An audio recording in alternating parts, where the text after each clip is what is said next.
Turn it over to Omid. So Jason asked what your various roles are. Can I get a show of hands of who in the room is also a learner? What's interesting is that from social psychology, and I get to think about this stuff all day long, is trying to figure out how it is that our various identities play out in terms of predicting whether or not we engage or disengage. And one of the things that we take for granted is that we all actually occupy multiple identities. Right now I'm a speaker, I go home, I'm a father there, I'm a husband, I put on my running shoes, I think I'm a runner. And each of these domains, interestingly enough, has a component of evaluation with it, that we like to see ourselves as competent in these domains. But the way that we're wired is to protect our sense of self. And so if we feel like one of these domains might be potentially threatened, the way that we respond adaptively is to distance and defend against that threat. Unfortunately, in education, that really is the definition of the system that we've created. We're putting these students in a context where we're constantly telling them that they're wrong. There's a lot of ambiguity, there's a lot of challenge, there's a lot of critical feedback, and yet we expect them to engage and stay engaged. That's kind of the dilemma that we're faced with. The question is, how do we make sure that we find that balance of allowing individuals to stay engaged while giving them the mental health that they need to function at a high level? One of the hallmarks of social psychology is that a lot of the information that we derive to understand ourselves and our social world actually comes from our contexts. The way that we see ourselves is based on the evaluation that we get, the feedback that we get. And for students, when we're asking them to put themselves at the frontiers of their ability, that place where they don't yet know something, that place where they're likely going to be wrong, they're likely going to be told that they have to do things in different ways, because that's where learning happens. You have to put yourself and be able to live in that space where you don't yet know something. And to be able to do that consistently for 2, 4, 6 years, there has to be trust. And so the question is, how do you instill a sense of trust in students to know that if they raise their hand, that they won't be judged in a way that is too critical of how they see themselves?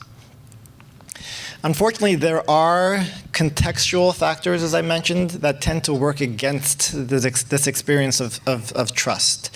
For many students in many groups, there is a phenomenon known as stereotype threat, which is whenever that you feel that one of your identities, and as I mentioned, and all of us occupy multiple identities, is potentially negatively viewed by other people, your defense mechanisms become activated. And so if you feel like you as a learner, as a student, are not seen in the same positive light as your peers, then that puts you in a state of threat, which again is aversive, and you are motivated to distance yourself from that experience. So if you're a racial minority, if you're first gen, and you look around and it seems like everybody else is sort of seamlessly doing well and fitting in and doesn't seem like they're struggling, but you see inside of you where you feel the frustration, you feel the uncertainty, and the question is, how do you make interpretations of that feeling? And if you're part of these negatively stereotyped groups, absent any other explanation, you're likely to say that maybe it is people like me who don't fit in. Maybe we can't do this.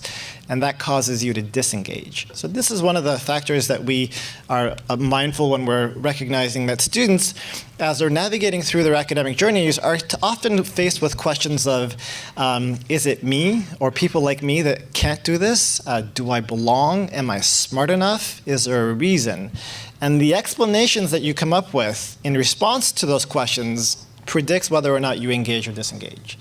Oftentimes, for those who are contending with these negative stereotypes, they tend to make the more negative attributions. They tend to say, well, maybe it is something about me or my group.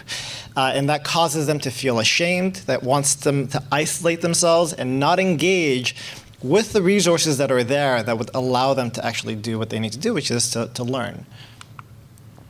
There's a phenomenon known as the Stanford duck syndrome, but I think it's a good metaphor for all freshman students. And essentially, a freshman student on a new campus will see themselves and other freshman students as these ducks. But what they see for other students that they don't see for themselves is that when they look around, they see these other students sort of seamlessly gliding across the surface of the water. But what they see for themselves is that they are paddling furiously to stay afloat. And what that causes people to do is they feel like there is something different about them that they can't speak up about, that they can't engage a professor about. And that makes them feel like they are different. So one of the things that we do is recognizing that these forces exist is that we try to find ways of overcoming these psychological barriers that tend to make people have more negative attributions or disengage so that they can stay engaged a little bit longer. Because we know that there are these recursive processes, that your past experiences, your expectations, feed into these loops. So let's say you get a bad grade in a math class. How you make meaning of that bad grade as either something that you didn't study for or an indication that you're not smart enough can determine which of these cycles you fall into. Because if you feel like this is evidence that you're not smart enough, then you become more vigilant for signs that confirm that initial fear, that maybe the studying is hard or your teacher is not responsive, which confirms the initial fear, and then you fall into this negative pattern of negative beliefs and negative outcomes that locks you into that. But instead, if you'd realized that a bad grade is simply a reflection of not having studied adequately, then that's a slightly positive attribution that gets you on this more positive trajectory. And so a lot of the interventions that we focus on are about identifying these key moments of attributional ambiguity so that you can nudge them to make more positive attributions in the face of challenge and difficulty. Now, I'll say this clearly because when things are going well, there is no, attributional difficulty. You recognize that things are going well, and you probably internalize the causes for that. But when things get hard, that's when you start to wonder, why is this happening? And if you make more negative attributions, then that's what predicts the disengagement that we often see. So the lines of programs that you can do to target these issues, one can fall into the category of these subjective psychological interventions that changes the lenses through which people make meaning. And a lot of the work that we do are sort of reflect that. So things like a growth mindset, belonging interventions, a purpose intervention, they equip people with slightly more adaptive attributions or interpretations for negative events so that they don't make those negative inferences. The other is not just assuming that you can solely rely on the subjective lens, but also recognizing the objective cues that people are exposed to.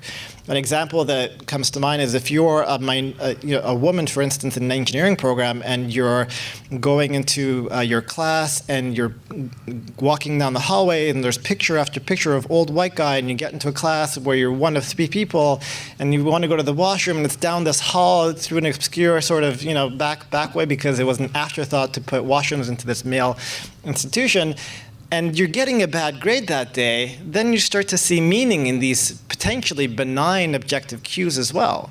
And being more intentional and understanding the cues that we send, both in the sort of benign background messages, but also in the feedback that we give as educators, can help us understand the subjective perspective through which students make meaning of their day-to-day experiences.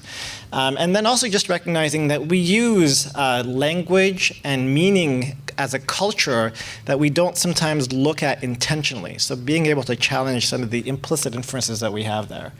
As part of the collaborations that we've been undertaking, both in this group and researchers across this domain, we recognize that there are some things that you want to focus on. Specifically, the tendency for this defensiveness is one of the barriers, in fact, because if you want someone not to do something, the best way to get them to do it is to tell them that they should do something and why they should do it. Ironically, we don't like to be told what to do.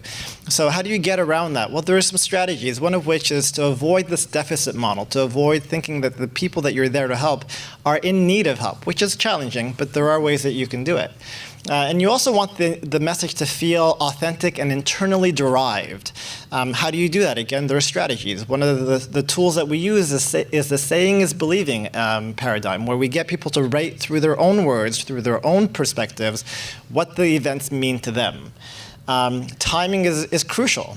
As these inferences have time to become solidified, then it's much more difficult to change as opposed to early on when there is still the ambiguity.